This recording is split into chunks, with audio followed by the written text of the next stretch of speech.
Hey guys, this is Claude, and today we're actually going to discuss this deck. I don't have as much time as I was hoping I would have today, so we're just going to go with this deck. The reason I don't have that much time is because I was playing the heck out of this all last night, and I ended up going to bed way later than I had expected. So today's deck that we're going to discuss is Workman, Rookie of the Tall Town. Opened this up a couple videos back, and I thought it was pretty good. At least I thought it had potential. And now that I've played it, it's absolutely insane. Let's kind of talk a little bit about it. Now, what makes it so good? Let's first go through. There is just an incredible amount of card draw. You have 3 mothers, and these are better than just your typical card draw because you are going to be able to draw multiple times off these guys. And what's important about this particular card draw is you're going to start your next hand with maybe 7, 8, and in some cases, I play this quite a bit now, 9 cards in your next hand. The possibility of being able to play 6 cards from one house on the following turn is there. Playing 5 or 4 consistently is insane. Okay? Really good in here. Library access can set up some crazy turns, especially when you're starting out with that many cards. Library of Babel, Spectre Tunneler, just another card drawn here, attached with Amber. Quicksilver the Adventurer. He's also drawing me cards. He's skirmishing. I was doing exactly what I had said in the video before when I first opened it. The best target is I put Rocket Boots on him. I do a free 6 damage and I draw 2 cards. It's very good. Now we're into another thing that just makes the deck super consistent. Hidden Stash, archiving cards, getting through your deck even quicker. Archiving cards from your hand, setting up bigger turns in the future. Same with Sloppy Lab Work. Ganymede Archivist does that as well. Also another target for Rocket Boots. Whispering Reliquary is a star for sure. Being able to clog up my opponent's hand while I'm pushing my deck, I'm just cycling my deck super fast, right? It doesn't matter. I was up against other fast decks that should have been faster than me. And thanks to cards like this and those mothers, I was outracing them playing cards. And what a beautiful combo that is. I tell you what, Customs Office, even if they got them out early, making them pay for them in the future is just incredible.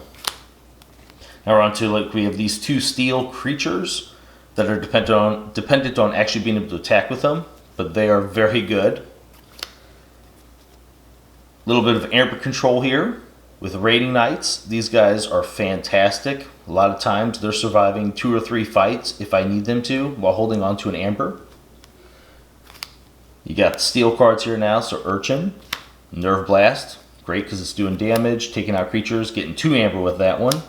Ghostly Hand, sometimes they're unreliable, but in this deck there's just enough steel and you're just always able to keep such a massive amount of cards in your hand that you're constantly able to take them down. If you need, they're at 3 Amber, you can take them down 2 with your other cards, then play Ghostly Hand and get yourself 3 Amber, one of which came from your opponent. One Last Job is actually really good in here. I mean, it could be better if there was a lot more Shadows creatures. There's only 3 Shadows creatures in here, but I found myself many times, because my hand is so big, just dropping down 2 of those 3 Shadows creatures, then playing this, getting 3 Amber, 2 of which came from your opponent. It's fantastic. Sergeant Zakiel is just kind of a little bit of control, being able to fight and kill a creature is very nice. These Blinding Lights and Radiant Truth are huge. They are really huge in here because some of my best, this is actually almost all of my creature control in here. It really is. Stunning a house, preventing them from doing stuff, being able to fight with 1 or 2 Sanctum creatures basically takes away their board for that turn. Obviously, those creatures are still on the board, the ones that are stunned, but it's big. It really is big. Charge helps me take care of some problem creatures. And once again, it's just because my hand is so huge. I'm very likely, a lot of times when I play Charge, I have 3 Sanctum creatures in my hand. It's really good. Shielded Justice keeps my creatures on the board longer if I need to, while taking out bigger guys sometimes, like in Brobnar. Hallowed Blaster, it's kind of, like, this card's okay usually, but it's super good in here. I can't even stress just how good this deck is. Staunch Knight, this is kind of like, in a sense, the weaker card as far as what it does with the whole rest of the deck, but it's also kind of my biggest creature. There's one other, Champion NFL, 6 power, but this guy is just really good for taking opponents' creatures off the board multiple times, all their problem creatures. Now, Champion NFL and Shadow Self, these are great, fantastic ways to protect your mother. This is why your hands are consistently super big. Even if your opponent does have like a gateway to disc for a mother or two, those mothers actually either helped you draw your next mother or got you super close. You went even further to find the third mother, which will help you then draw future mothers because you cycle through your deck. And these cards help you get there. But even if they gateway to disc and get rid of these with your mothers, like that's their best bet. It's very hard for them to get through to your mother whenever they have to deal with these two guys next to them. Now, Phase Shift is here. My most common play with Phase Shift has actually been with these next 3 cards, okay? And this kind of takes the deck to a whole nother tier as well. These 3 cards help prevent our opponents from forging keys. This is really, really good. So I can have a Shadows turn where I prevent them from forging key. I can have a Sanctum turn where I can prevent them from forging key.